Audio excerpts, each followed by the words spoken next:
Hey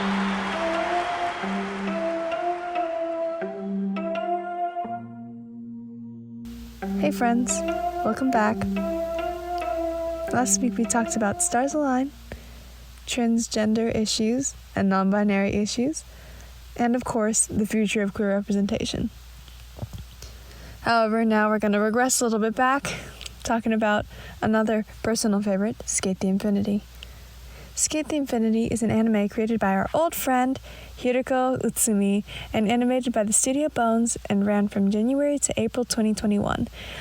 Longo Hasegawa, a new kid from Canada and skating prodigy, and Reiki Kian, skating enthusiast, compete in the underground skating scene against the sadistic CEO Inosuke Shindo.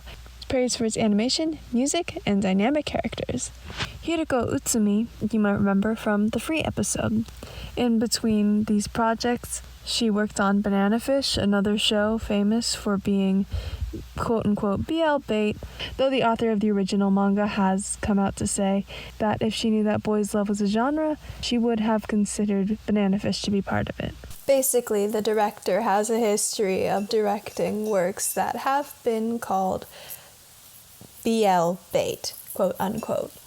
This, of course, brings us back to Sk8 the Infinity, which has been accused of being this said BL bait.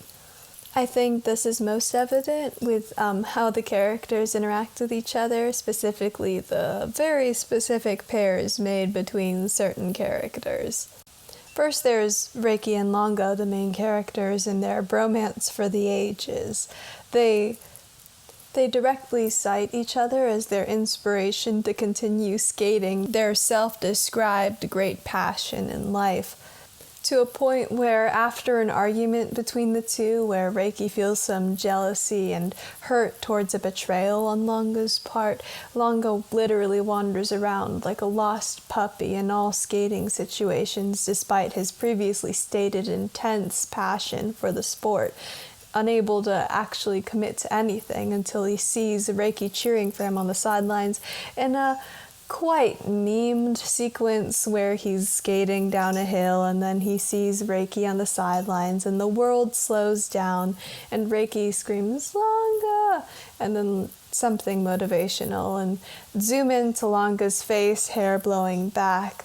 The usual romantic tropes in an anime. Older characters Cherry Blossom and Joe are childhood friends that bicker but take care of each other and allude to trips in Paris.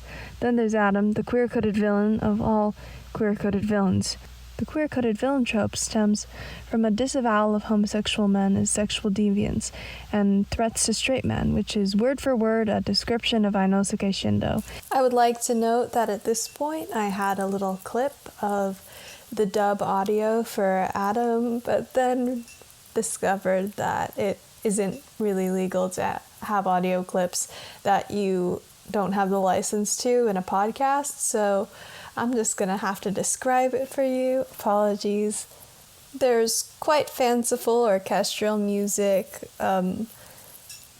Again, I've noted before the conflation of flamboyance and queer men. Enter Inosuke speaking. He starts in a very sinister drawl that is usually the hallmark of a classic anime villain, but also something of a mockery of the flamboyance associated again with queer men. And if you'll refer back to my Yuri on Ice video where I talked about how gay men are often sexualized by media, the drawl is quite suggestive. I'm not gonna mimic it because I feel like that would be just completely cringy, but just know it's there. Of course, none of this is helped by what he actually says, which is, "We'll finally know who the real top is. Don't be scared, darlings. Daddy knows you can handle it." Now, this is a little subjective for the tone I'm trying to convey here, but he purrs out that last line. Like, it's very much supposed to be read as sexual. Again, not helped by the music at all, which is turning very flirty in line with the sort of flamboyant, again, I can't think of another word other than flamboyant image that these queer-coded villains are supposed to represent. I don't know if that line needs any more analysis than what it already states, but just going in a little bit, top and bottom are positions specifically in gay sex, top being usually the person penetrating, the other person who is the quote-unquote bottom. This is a term used often in popular culture, so you can only assume that that's what it meant to be, even if the in-text surface level reading of who the real top is who's better at skateboarding. But again, music, tone, just reading the room, one can extrapolate. And then the second part, which is don't be scared, darlings, daddy knows you can take it. Darlings, affectionate, I don't think I need to explain that. Daddy, as using to refer to himself, daddy's Reiki, my love of skateboarding is because of you. People, especially in the modern day, usually again being a dominant sort of figure in a sexual relationship, and knows you can take it. You can probably extrapolate from there. I don't need to explain that.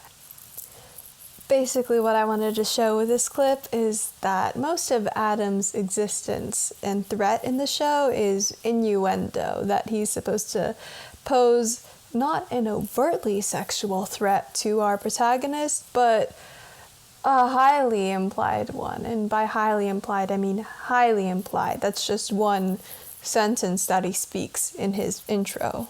He enters flamboyantly dressed as the matador of love, showing immediate affection for Longa to an uncomfortable degree. He rolls in and caresses Longa's leg, and the obsession only continues. Adam, that's his skating name, Adam spends his time as the antagonist, declaring himself the Adam to Longa's Eve, showing up to competitions with roses for the teenager, and races him intimately, pulling him flush to him while they skate. Then there's his relationship with his secretary, Tadashi Kikuchi, who he refers to as his dog in a vaguely sexual manner, and Tadashi, in return, has an unhealthy devotion to him. In a show full of characters, all who could be interpreted as queer, Adam is the one allowed the most overt connection to his queerness, while it remains a simple implication with the others.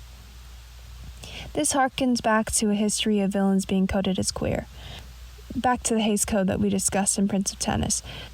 If a gay man was portrayed as predatory or as the obvious bad guy, you could include him. The same went for lesbians, the predatory woman preying on a younger, innocent girl. The theme of a queer-coded villain carries over to anime truly so much. The dramatic aesthetics usually match the melodrama of some of the more intense animes, and of course, anime is known for having a very, usually maximalist, usually elaborate, and the queer-coded villain fits neatly into that. Yet anime also has something of a history with using the predatory gay man stereotype in shonen anime, usually because it's such a shorthand for a threat to a young boy, because it shows, in contrast, the innocence of the young boy to the assumed fear of having that taken away by a man who is obsessed with a young boy. Predatory gay behavior. A prime example, usually the one that's brought up the most, is Hisoka from Hunter x Hunter. A-level creep right there. And many people have described Adam Hisoka connections usually because of their obsession with the protagonist of a shonen anime. Queer stereotypes become one with villain stereotypes, like the effeminacy exhibited by Adam with his attention to detail regarding his appearance. He spends a lot of time grooming himself, and there is one noted scene where after a big loss he makes a very dramatic entrance to a tailor demanding that he makes another suit for him on top of his already gilded one that is revealed in the last episode. It's very goth to show that he's upset now and has an exposed spine. It's quite stylish, but we're supposed to be like, oh, what a show of opulence and how terrifying he is to be so concerned about his appearance, ? Because that's the thing about these stereotypes is that they've been conflated with villains so long that they, in addition to being queer stereotypes, also become villain stereotypes. In Adam's case, in the show, his threat is that he is obsessed with the main male character, as we discussed earlier. Again, with the Adam and Eve motif that keeps appearing.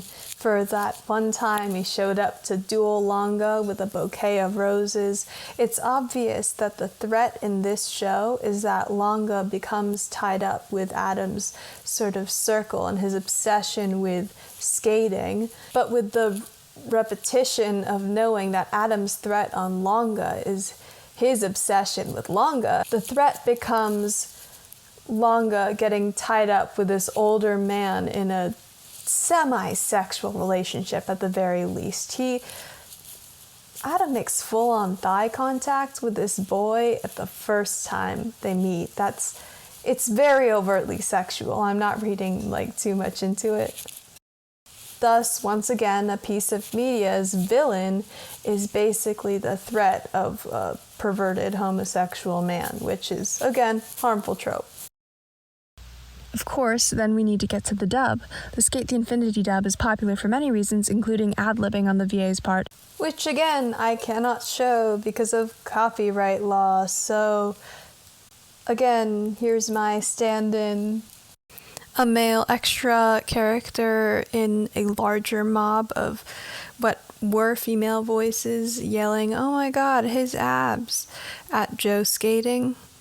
Adam yelling, "Oh my god, yes," in that exact spacing, timing of words, while skating with Longo, in a way that can only be described as orgasmic, which I won't recreate here. A gag where one of the younger characters, Mia, pretends that Joe is his father so that he'll stop flirting with women.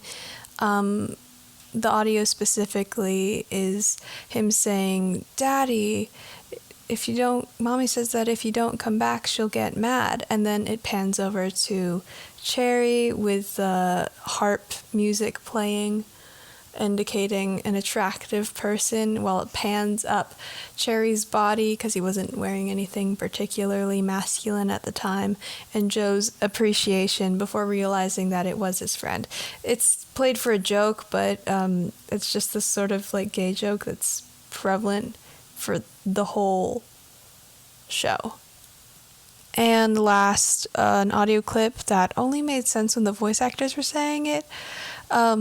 But basically, in the scene, Cherry was skating up to Joe, and he bumped up against him, chest to chest. And then he goes, "Oh, hello." And then and then Joe says, "You're too close." I don't want to recreate the voice acting for those parts, but that is what happened. And then, of course, is the infamous Longo line. And I'm back. The line was, "Reiki, my love of skateboarding." That timing exactly. I practiced that timing so I could show it to you guys. Yeah, I'm pretty sure the voice actor admitted on Twitter that this was a deliberate thing he did. The timing, the pause was deliberate. The result is funny, of course, but it's disheartening. Queercoding, by the way, is something different than queerbaiting. Queercoding is actually something that is talked about in queer film theory a lot. Queer creator, because of the aforementioned censors such as the Hays Code, aren't allowed to actually put in overt queer text, so they have to imply it greatly with subtext as much as they can while still making a piece of art that can be distributed and shared and made profit off of. Now, queercoding is often misconstrued for queerbaiting, but the difference is one is a way for companies to profit off of the implications of a gay character without having any. One is using the implications of a gay character to imply a gay character where it would not be possible for the creator to actually include it. This is where we enter what I like to call the queer creator paradox. You can't add text where it didn't exist before, but you want to engage genuinely with gay implications in the source material, so you're left to code the hell out of it without being able to explicitly state anything if you want to keep your time slot. Of course, then when it comes to Adam, he's allowed to declare his love for longo, given that it's predatory, but longo can't have a crush on his best bro. But then the paradox comes again. The only content shown for queer characters is the sexual aspects, so the image of queerness remains an over-sexualized predatory mess. This issue is also seen in Utsumi's other work, Banana Fish, which we have one of the main male characters who is heavily hinted to be in a relationship with the other male character, being a sexual assault victim himself, but in accordance with Utsumi's style, his sexual assault is oftentimes sexualized in a way that's truly distasteful for what is a traumatic event and not just a heavily vetted piece of pornography. It's especially interesting in the case of voice actors, where they can't actually have any effect on what is or is not written, and instead have to interpret just what they already have. Of course, the company still profits off of people reading into these implications, and one could argue that Sk8 the Infinity, in its originality, was meant for its characters to be read queerly, just based off of the chemistry between them, and as an assumption based off of Utsumi's other works and interests. It would suffice to say that in 2020, LGBTQ+ acceptance rates are at a modern high in both Japan and the US. It's indicative of how new this acceptance is, in studios' reluctance to do anything other than hint at homosexuality, even while they profit off of the depiction of it. Representation of queerness is becoming something more of a commodity rather than a genuine attempt to represent a marginalized group in mainstream media. And looking at all of these examples of how queerness has been represented over the years, it's not linear. Sometimes people double, but the trend is that profits are usually put before consideration for the people that they are profiting off of. If queer acceptance can only be found in how we are entertaining to other people, how sustainable is this acceptance if we become no longer entertaining, if the genuine and real lives of LGBTQ+ people aren't entertaining to the cishet majority? Will we still be supported? Will the fact of our existence be enough for people to fight for? Do we have value as people beyond how we can make ourselves consumable for others? Those are the implications of placing queerness. Those are the implications of how companies are profiting off of the representation of gay communities. That's why so much of this representation rings unsatisfactory, because it definitely feels conditional on the fact of us being entertaining.